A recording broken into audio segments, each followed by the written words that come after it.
ആയിരങ്ങൾ വീണാലും 10,000 വീണാലും വലയമായി നിന്നെന്നെ കാത്തിടുവാൻ ദൈവദൂതന്മാരുണ്ടരികിൽ.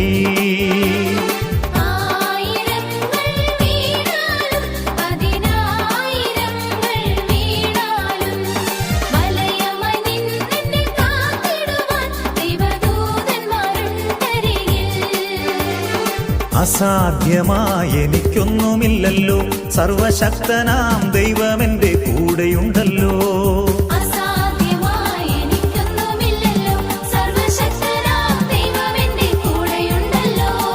സകലവും